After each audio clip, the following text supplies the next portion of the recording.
पाकिस्तान की करेंसी बिल्कुल बराबर हो चुकी है श्रीलंकन करेंसी की।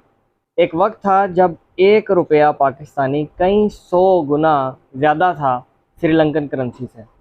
लेकिन अब हालात ये हैं कि आपका जो नेबर कंट्री है, जो कि दिवालिया हो चुका है, जिसके पास पेट्रोल के, मेडिसिन के और दीगर डिफेंस के अखराजात नहीं हैं, आपकी करेंसी उनसे बराबर हो चुकी है। वजह क्या है? वजह यह है कि जब प्रायोरिटीज़ आपकी ये हों कि आपने कुर्सी किस तरह लेनी है, लोगों को दबाना कैसे है, लोगों को गुमा कैसे देना है, मिसिंग पर्सनस की लिस्ट में कैसे डाल देना है, जब सहाफ़ियों को अगवा कैसे करना है, कोई रिट पिटिशन दायर करे तो उसको कैसे रुकवाना है, कोई सच बोले उसको उठवाना कैसे है, कोई फिर भी चुप ना करे तो उसको मरवाना कैसे है। जब आपकी प्रायोरिटीज़ ये होंगी तो फिर तो यही हालात होंगे। आप कैसे, आपसे उम्मीद की जा सकती है कि आप कोई नई इनोवेशन करें, आप कोई साइंस की दुनिया में आगे जाएं, आपकी करेंसी की वैल्यू हाई हो, टेक्नोलॉजी में आप आगे जाएं? कभी भी ऐसा मुमकिन नहीं है। छोटी छोटी आदात से कौमें बना करती हैं, छोटी छोटी चीज़ों से।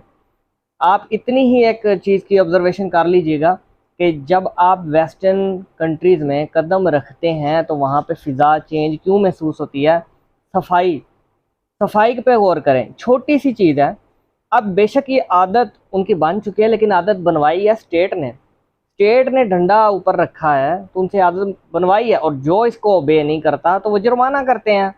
और ऐसे करने से पूरे मुल्क का सफाई हो जाती है, गंदगी का नामो निशान नहीं आपको नज़र आता। इसका बेनिफिट क्या होता है? टूरिज़्म बढ़ता है, इंप्रेशन अच्छा पड़ता है, काम करने में दिल भी लगता है, और बहुत सारे बेनिफिट्स हैं। ये आपको मैंने एक मिसाल दी है।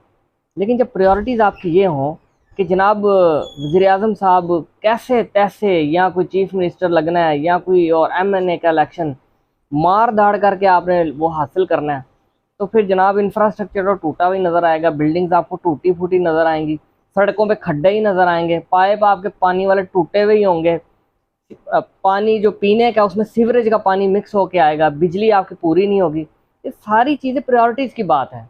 और अगर हमने अपनी प्रायोरिटीज़, अपनी जो चीज़ों जिन पर फोकस करना चाहिए मुल्क की तरक्की के लिए, पॉजिटिव चीज़ें, उन पे ना फोकस किया तो आने वाला वक्त और बदतरीन होगा, बदतरीन होगा। इसके लिए तैयार रहिए।